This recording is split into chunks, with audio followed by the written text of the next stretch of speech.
Education which aligns with the industry needs with skilling as the focus. Friends, we have close to about 3,566 polytechnic institutions in the country. How many? 3,566. And Orissa has only about 168 polytechnic institutions. Out of this, if you look at it, 2,100 institutions are run by self-financing institutions and about 1,290 or 1,300 are with the government institutions. There are some in between called government-aided institutions which are very small. That means government will partly support and but run by a management. About 145 such institutions are there in the country. So if you look at it, all the diploma programs are actually directly the two institutes of technical education in the respective states. So in this aspect, national education was a transformative era in the Indian education landscape. Why? Because this policy is centered around the student. Entire thing, the flexibility, skilling, upskilling, and technology adaptation, all is done for the young people who are pursuing their career.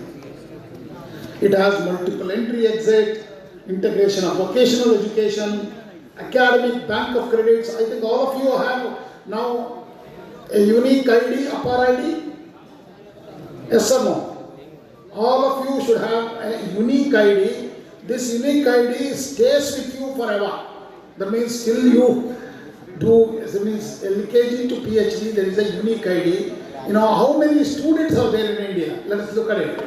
If you look at this unique ID, upper ID, which is also linked to Academic Bank of Credits, ABC, as of today, 32.6 crore children are there on this portal. How many? 32.6 crore out of 140 crore population. You can see now 1/4 almost is the student population. That's why the age is very, very small, very less. So this is the power of India. So diploma institutions in particular are actually very relevant in terms of increased focus on skilling. And today's topic is on education to employability. We'll also talk about what are your options for employability.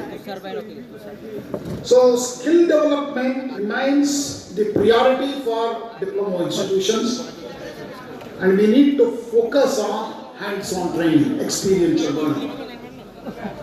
Professor Rath talked about many learning, that is collaborative learning, experiential learning, self-learning, digital learning. He emphasized actually on digital learning, and I say multidisciplinary learning. All of these is outcome of the national education policy.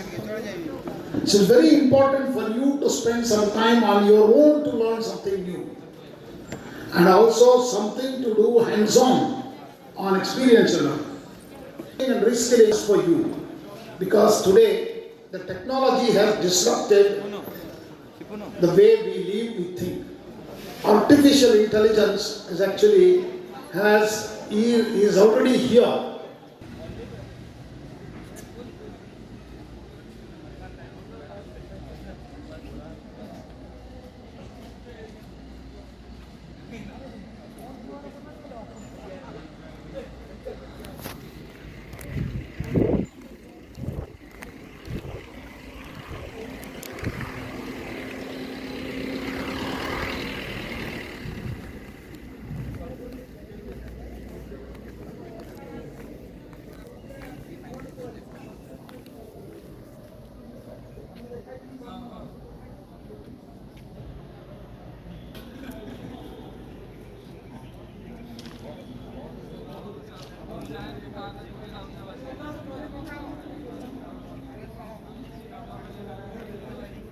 Intelligence is here to stay, ladies and gentlemen.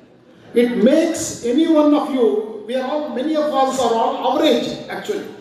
But this tool will make you super intelligent. So that is the power of technology which is on your smartphone to every one of you. Not only here in India, all over the world. Then look at how the things can be done in a very, very quick way. The time which used to take 10 years, some of them is 1 year, some of them 1 month, will now get done in a minute or less than a minute time. So if you imagine in a company, accounting has to be done with artificial intelligence involvement, all can be automated so quickly. And ask any question at any time, there is a ready answer for you. So such a power today